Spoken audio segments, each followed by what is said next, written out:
Most mornings begin so quietly, you barely notice them happening. The house is still dark.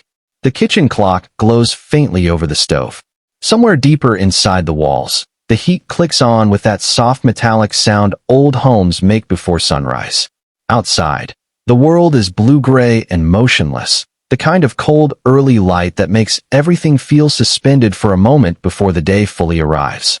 And every morning, before the coffee starts brewing, before your phone lights up in your hand, before you even pull the curtain back completely, the bird is already there. A cardinal, resting on the narrow edge of the window box just outside the glass.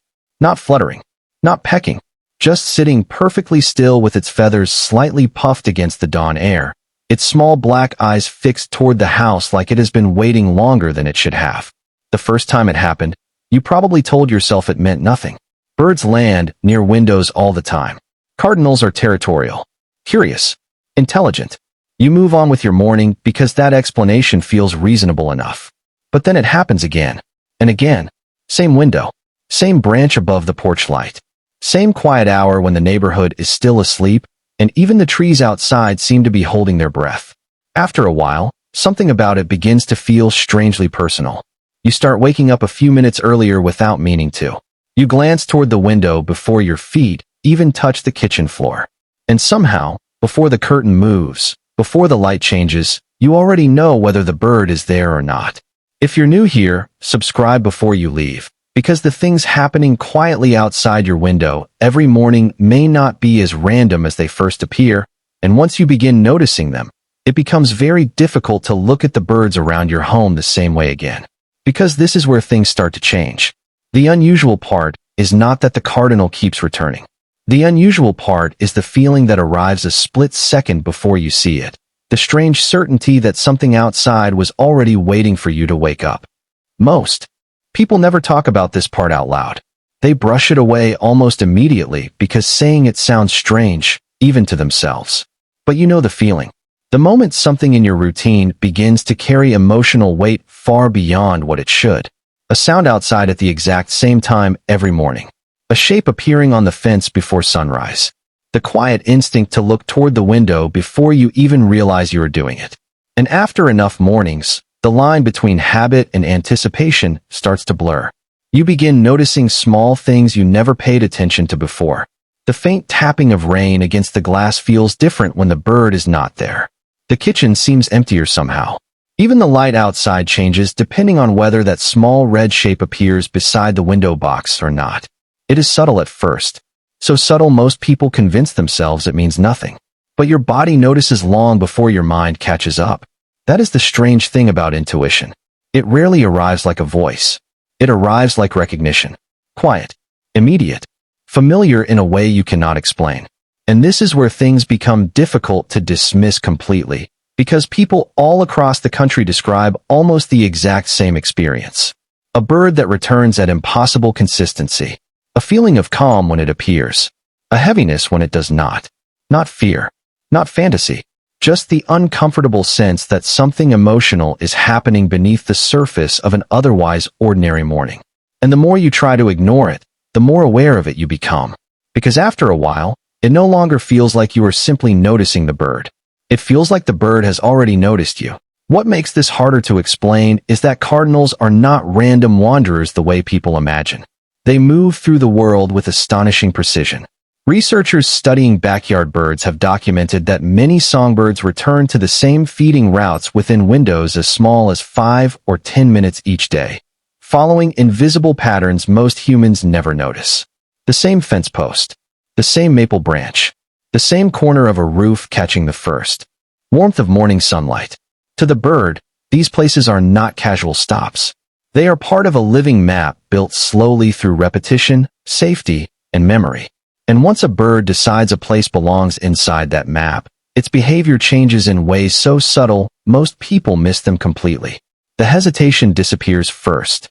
A cardinal that once landed high in the oak tree now comes directly to the window box without stopping. The quick nervous scans become shorter. The distance between you and the glass grows smaller each morning by inches.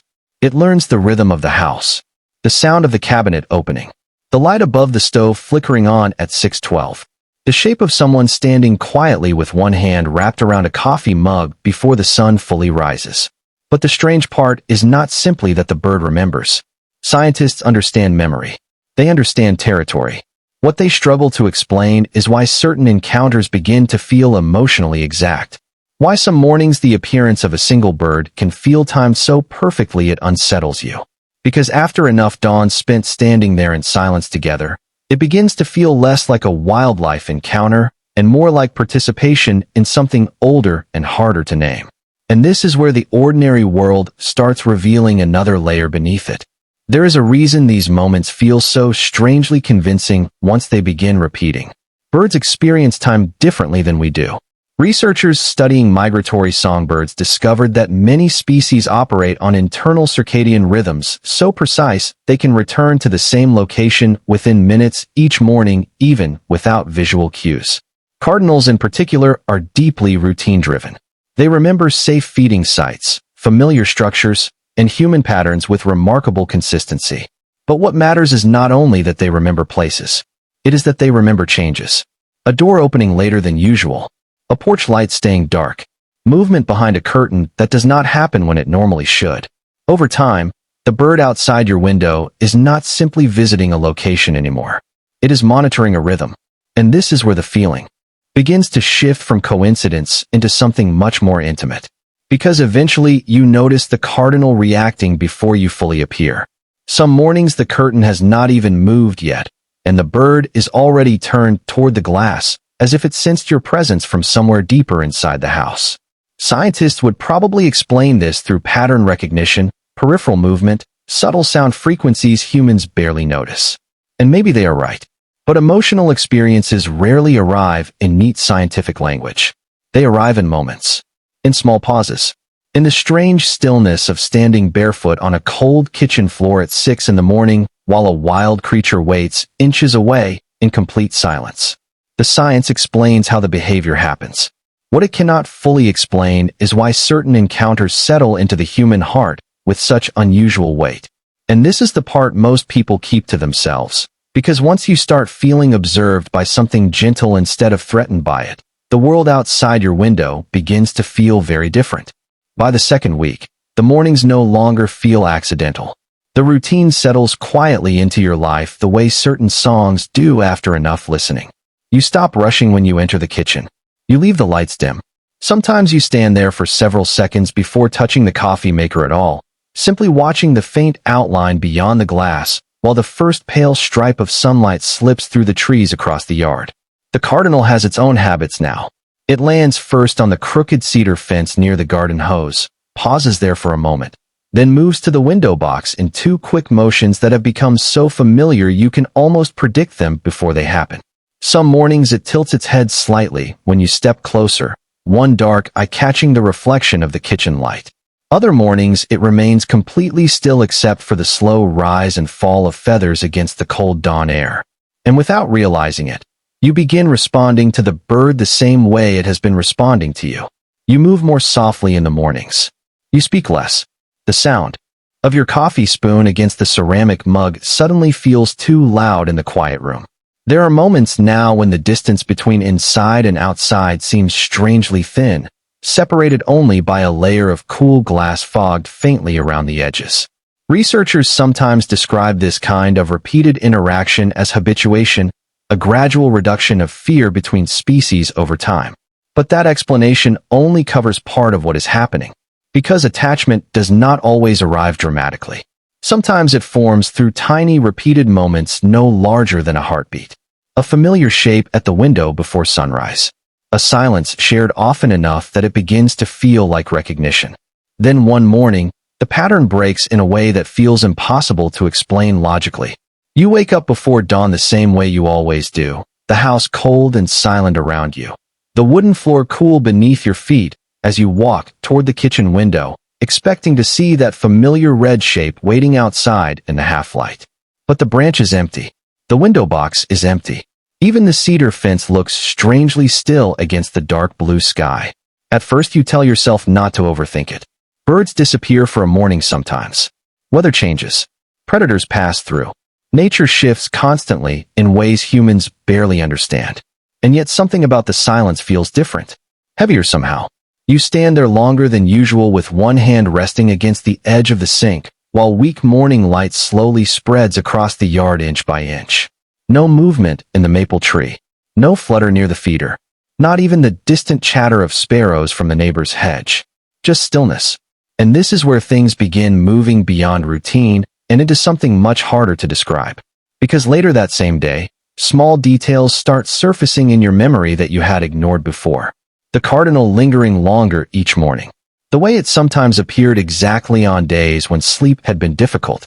The mornings when your chest already carried a quiet uneasiness before you even opened the curtain, and somehow the bird was there waiting in complete silence as if responding to something you had not spoken aloud. Many people believe animals notice emotional shifts before humans fully process them themselves. Changes in movement, energy, breathing, routine. Researchers have observed unusual sensitivity in birds to environmental pressure changes and subtle behavioral disruptions long before storms arrive. But what unsettles you now is the possibility that something similar may happen emotionally too. And the strangest part has not even happened yet. The next morning, the cardinal returns just before sunrise as though nothing had changed at all. The first thing you notice is not the color of its feathers or the sound of wings against the cold air. It is the feeling that settles into the room the moment you see it there again. Relief. Quiet and immediate. The kind that arrives before thought has time to catch up. Outside, the yard is silver with early frost. Thin wind moves through the bare branches behind the fence, carrying the dry, rustling sound of leaves skimming across the grass. The bird stays longer than usual that morning, not hopping from branch to branch, not searching for seed beneath the feeder, just resting near the glass with its head slightly turned toward the kitchen light as steam rises slowly from the coffee in your hands. And something about that moment feels difficult to ignore. Many people believe certain encounters with animals arrive during periods of emotional transition. Not necessarily as messages in the dramatic way movies portray them, but as moments of awareness. Reminders. Reflections. A strange sense that the natural world is more connected to human feeling than modern life allows us to notice anymore. Across different cultures, cardinals have long carried symbolic meaning tied to presence, memory, and unseen connection. Whether spiritual or not, the emotional effect remains remarkably consistent. People remember these encounters for years, not because a bird appeared near a window, but because something inside them shifted quietly while it was there. And standing in that dim kitchen before dawn, watching the cardinal remain perfectly still against the pale morning sky, you begin to understand. Why? Because eventually the question stops being whether the bird means something. The real question becomes why your intuition reacted so strongly to it in the first place. After that morning, something subtle changes in the way you move through the house. The world outside the window no longer feels separate from the life unfolding quietly inside it. Dawn becomes less like a time of day and more like a space you enter carefully, almost reverently. You wake before the alarm now, not because you have to, but because some quiet part of you wants to see whether the cardinal is there before the first light reaches the trees. Most mornings it is, resting near the glass while thin ribbons of pale gold spread slowly across the yard. Sometimes snow gathers lightly along the edge of the window box. Sometimes rain slides down the pane in soft, uneven trails while the bird remains motionless beneath the porch overhang, feathers darkened by the damp, cold air. And on those mornings, the silence inside the kitchen feels strangely comforting instead of empty. You stop trying to decide what the experience means. That question begins to matter less over time. The need to explain every feeling fades quietly into the background like distant traffic before sunrise. What remains instead is awareness. Presence. The realization that human beings once lived much closer to these rhythms than we do now. Closer to weather, to instinct, to the subtle emotional signals carried through the natural world every day without words. Standing there with warm coffee between your hands and soft morning light reflecting faintly against the glass, you begin understanding something many people forget entirely. Not every meaningful experience arrives dramatically. Some arrive gently enough that you almost miss them. A familiar shape outside the window. A repeated moment of stillness before the world wakes up. A feeling deep in your chest that something small and feathered somehow became part of your inner life without you ever noticing the exact moment it happened. Winter slowly begins loosening its grip after that. The mornings arrive softer now, touched with pale orange light instead of steel blue. Darkness, and the trees beyond the yard carry the first small hints of returning spring. Some days the cardinal appears before sunrise exactly as it always did. Other days it arrives later, landing briefly on the cedar fence before vanishing into the branches behind the house. The pattern changes, but the feeling never fully leaves. And maybe that is what stays with you most in the end. Not certainty, not proof, just the quiet awareness that something real happened inside those mornings, even if you cannot fully explain it in language that feels complete enough. One morning near the beginning of March, you wake before the alarm again and walk toward the kitchen expecting the familiar silhouette outside the window. But this time the glass reflects only the dim shape of the room behind you. No movement near the feeder. No red feathers catching the first light. The yard rests completely still beneath a thin layer of mist drifting low across the grass. You wait there longer than usual with your coffee cooling slowly between your hands. 5 minutes. Maybe 10. But the cardinal never comes. And strangely, the absence no longer feels heavy the way it once did. It feels peaceful, complete somehow, like the final page of a letter that never needed to explain itself fully to be understood. Outside, the sun finally rises through the trees, casting long gold shadows across the quiet yard where so many silent mornings had unfolded without anyone else ever knowing. And standing there alone in the soft early light, you realize the bird may never have been the entire point of the experience at all. Maybe it was only the thing that slowed you down long enough to notice what your intuition had been trying to tell you for years. That not every connection in life arrives through words. Some arrive through repetition, through stillness, through moments so small most people never stop long enough to feel them. Thank you for staying with me until the end of this story. If you enjoy quiet mysteries like this, stories hidden inside ordinary moments most people pass by every day, then subscribe before you leave, because there is still so much happening outside our windows that we have barely begun to notice. And somewhere out there tonight, beneath another pale porch light or beside another silent kitchen window, a small bird may already be waiting for someone to wake up. Maybe it was only a cardinal. But after enough mornings, it never felt like only a bird.